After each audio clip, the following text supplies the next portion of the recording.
His pride must be reunited. Sefu must make peace with Kali and her followers. Tamu is still hiding, and Sefu hungry.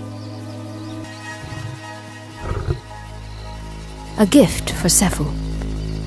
Nightmare for Tamu.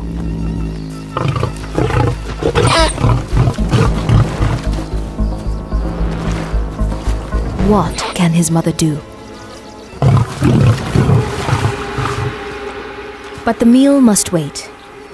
He's found Kali, a reunion that could save them both. It's already saved Tamu. Sefu found Kali when they need each other most. No more running. But has this reunion come too late? Feed is to shoulder the fate of others.